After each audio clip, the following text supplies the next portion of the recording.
And so big props to Jack here for calling things as they are. I think that's important, and it's a very lost art nowadays. So let's listen to what Jack has to say on JP Morgan and the CEO of JP Morgan.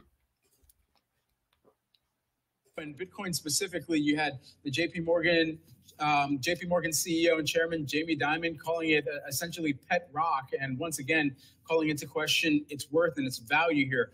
I would love to get your reaction, especially as some of the financial industry elites and figureheads are continuing to cast some doubt here. Yeah, thanks for having me, Brad. What do I think about Jeffrey Epstein's banker being concerned that a distributed, decentralized, open public money could potentially be used for bad things, sitting on a ski resort in Davos? I don't really care. I don't know why anyone cares, right? I mean, that guy knows when money's used for bad things. So it's a weird opinion of his. And my pet rock was up, as you said, 160% last year. It performed well against the dollar. So I don't know. I don't really care what that guy has to say about Bitcoin. I don't know why anybody does.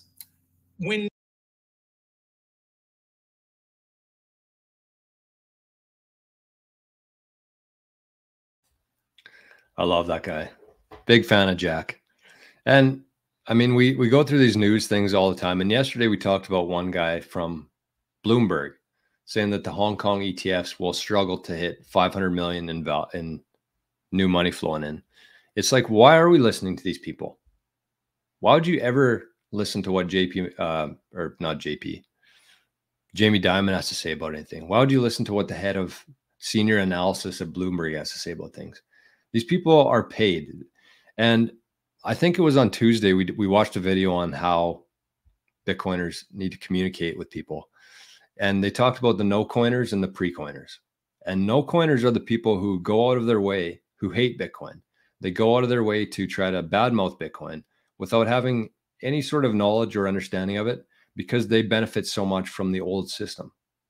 So they're no-coiners. Pre-coiners are the people like our family members, our friends, the people who aren't tied to the success of the dollar, the people who are interested in learning more. So it's important to not call everybody, what do people call them? Normies, or I think normies is the big one. But I mean, you have to differentiate these people, the people, no coiners, who are deliberately going out of their way to try to sabotage Bitcoin, versus people who don't really know any better. They're our friends. We want to help those people, the pre-coiners, people who don't have Bitcoin yet. So important differentiation there. And big shout out to Jack for calling out Jamie Dimon as Jeffrey Epstein's banker. Instead of the CEO of JP Morgan, it'd be a lot better if we knew him as Jeffrey Epstein's banker. So my job on the show is to push that forward, push stuff like that forward. So that's what I'm going to do.